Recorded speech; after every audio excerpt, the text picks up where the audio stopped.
Time रात के 8 से 9 बजे, जगह कोरंगी का शाह फैसल पुल, गाड़ियों की लंबी लाइनें, फिर अचानक आराम आराम से चलती ट्रैफिक रुक जाती है। गाड़ियों में बैठे लोग कुछ देर इंतजार करते हैं, फिर उतरकर एक दूसरे से मालूम करते हैं कि पुल के बीचों बीच नाका लगा हुआ है, मगर ना तो ये नाका पुलिस का है और ना ही रेंजर्स का, बल्कि ये तो नाका है डकैतों का।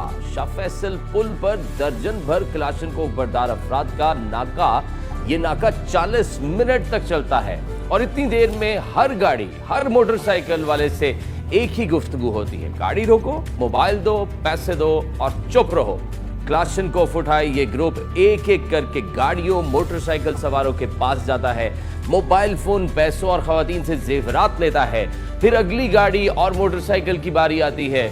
40 मिनट तक लूट मार के बाद ये डकैत तसल्ली से सारा सामान इकट्ठा करते हैं, थैलों में डालते हैं और आराम से चलते हुए वहां से निकल जाते हैं। इस दौरान कई शहरी पुलिस हेल्पलाइन पर कॉलें करने की कोशिश करते हैं, मगर पुलिस वहां थी ही कहां। वो तो पूरा शहर बंद करवाने में मसरूफ थी। मार्केट्स, दुकानें, रेडियां, फट्टे सब बंद करवाया जा रहा था क्योंकि स्मार्ट लॉकडाउन है। मगर यहां सोचना तो बनता है कि क्या कोरंगी कच्चे में वाक़या है, इसे जाने के लिए समंदर पार करना पड़ता है, या फिर पुलिस को वहां जाने की इजाजत नहीं कि 1-2 मिनट नहीं, 40 मिनट तक लूट मार चली, खुलेआम चली, सरेआम चली, मगर पुलिस को वहां की लोकेशन ही ना मिली। मगर ये तो कराची है, रोशनियों का शहर, उरूसुल बलाद कहलाने वाला कराची, जिसे शर्मिला फारूकी साहिबा अपना पेरिस भी कहती हैं। जी हां, पाकिस्तान पीपल्स पार्टी की एमएनए शर्मिला फारूकी ने कहा कि कराची में रहना ऐसा है जैसे पेरिस में रहना। तो आज की इस वीडियो में देखते हैं कि क्या कराची वाकई पेरिस है या हकीकत कुछ मुख्तलिफ है। क्या कराची वाकई ये पेरिस है या फिर ये किसी लावारिस उजड़े हुए शहर का रूप है। आइए कुछ अदाद शुमार पर नजर डालते हैं जिन पर शर्मिला साहिबा की नजर शायद नहीं गई, या वो ये सब देखना ही नहीं चाहती। मगर आज हम आपको वो अदाद शुमार, वो वाकयात, वो सच जरूर दिखाएंगे। तो सुन लें कि शर्मिला साहिबा के इस पेरिस में साल 2025 में 64,323 स्ट्रीट क्राइम्स की वारदातें हुई। सिर्फ यही नहीं, एक साल में 17,000 से ज्यादा मोबाइल फोन छीने गए, 46,000 से ज्यादा गाड़ियां और मोटरसाइकिलें लूटी गईं, और सबसे दिल दहला देने वाला सच, जिन लोगों ने इन वारदातों के दौरान मज़ाहमत की, अपना मोबाइल, अपनी गाड़ी बचाने की कोशिश की, उनमें से 70 बेगुनाह शहरी मौत के घाट उतार दिए गए, 290 जख्मी भी हुए। ये वो लोग थे जिन्होंने सिर्फ अपना हक बचाने की कोशिश की, अपनी मेहनत की कमाई बचाने की कोशिश की, और डाकुओं ने इन्हें गोली मार दी। और ये तो डकैती के दौरान मारे जाने वाले लोग हैं। पूरे साल में टारगेट किलिंग, दुश्मनी और डकैती मज़ाहमत समेत कुल 512 अफराद कराची में कत्ल हुए, अगवा बराए तावान के 41 वाक़यात हुए, बैंक डकैती की 38 वारदातें हुई और मजमूई जराइम 1,08,000 से ज़ायद। और ये वो क्राइम है जो रिपोर्ट हो गए। बहुत से लोग तो पुलिस से तंग आकर रिपोर्ट ही नहीं लिखवाते। ये फिगर्स देखकर शर्मिला साहिबा से सवाल तो बनता है कि शर्मिला फारूकी साहिबा, क्या पेरिस ऐसा होता है? ये तो था गुजरे साल का अहवाल।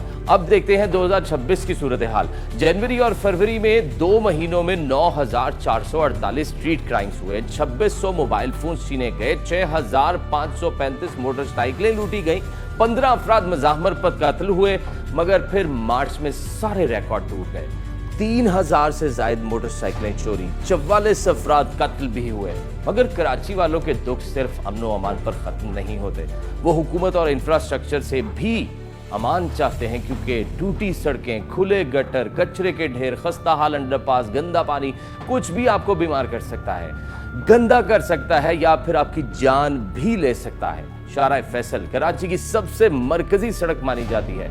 वहां मेट्रोपोल के करीब कई दिनों से एक गटर खुला पड़ा है, किसी भी वक्त हादसा हो सकता है, कोई और इब्राहिम जैसा बच्चा इस गटर में गिर सकता है। शायद आपको याद हो, इब्राहिम नाम का एक बच्चा गुलशन इकबाल में खुले मैनहोल में गिरकर जान बहक हुआ था।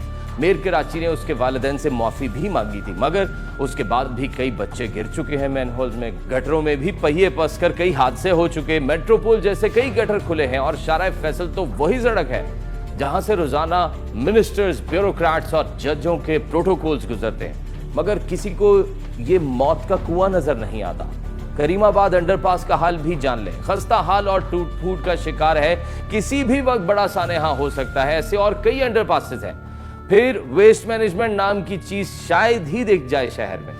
سندھ سالڈ ویسٹ مینجمنٹ کی کارکردگی صرف کاغذوں تک ہے، سڑکوں پر تو ہر طرف پھیلا کچرا ہے۔ پھر پانی کا پروجیکٹ K4 شاید مزید 40 سال بعد مکمل ہوگا، جب تک کراچی سطح سمندر سے نیچے جا چکا ہو شاید، کیونکہ مسلسل پمپنگ اور بھاری کانکریٹ بلڈنگز کی وجہ سے کراچی زمین میں دھس رہا ہے۔ کچھ ماہرین کے مطابق تو شاید 2060 تک یہ اتنا نیچے دھس جائے گا کہ سمندر کا پانی شہر میں آ جائے گا۔ پھر کراچی پیرس تو نہیں، وینس ضرور بن جائے گا۔ مگر ابھی تو ہر سال K4 کا اربوں کا بجٹ آتا ہے، مگر منصوبہ مکمل نہیں ہو پاتا۔ کراچی والے بوند بوند پانی کو ترستے رہتے ہیں، لیکن شرمیلا فاروقی کے لیے کراچی تو پیرس ہے۔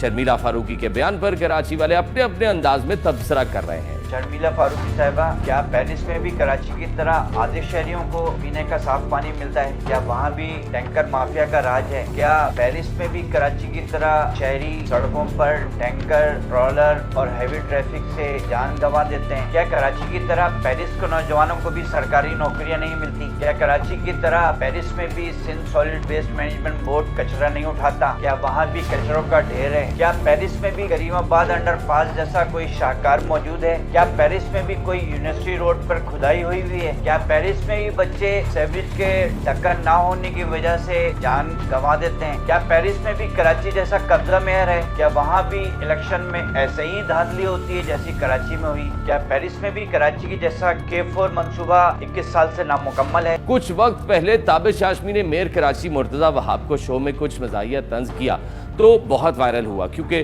کوئی اور تو کراچی والوں کی آواز بن رہا تھا۔ اداکارہ صبا قمر نے بھی کراچی میں رہنے سے متعلق ایک بیان دیا تو اس پر کچھ پارٹیوں کو بہت برا لگا، مگر کیا کراچی میں انفراسٹرکچر کے مسائل اور امن و امان یہاں رہنے والوں کی زندگی مشکل نہیں بنا رہے؟ مگر پکچر تو ابھی باقی ہے میرے دوست۔ یہ سب تو چھوٹی چوریاں، وارداتیں اور کھانچے، اصل ڈاکوؤں سے آپ کا تعارف کرواتے ہیں۔ 2025 کی ایک رپورٹ بتاتی ہے کہ کراچی میں 7500 ایکڑ اراضی کی دستاویزات میں جعل سازی کی گئی، اور اس جعل سازی سے قومی خزانے کو 3000 ارب روپے کا چونا لگایا گیا۔ یہ رقم پاکستان کے کئی صوبوں کے سالانہ بجٹ سے بھی زیادہ ہے۔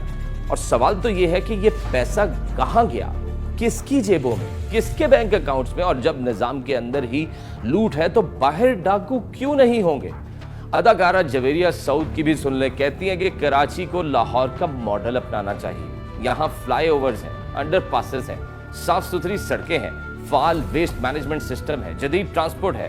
دیکھ کر لگتا ہے کہ لاہور میں حکومت موجود ہے جبکہ کراچی لاوارث شہر لگ۔ اور یہ بات آپ ہم نہیں کہہ رہے، وہ لوگ کہہ رہے ہیں جو خود کراچی سے تعلق رکھتے ہیں، اس شہر سے محبت کرتے ہیں، مگر اب ٹوٹ چکے ہیں۔ کراچی ہمیشہ سے ایسا نہیں تھا ناظرین، ایک دور میں اسے سچ میں مشرق کا پیرس کہا جاتا تھا، اور یہ شہر لقب کا حق بھی رکھتا تھا۔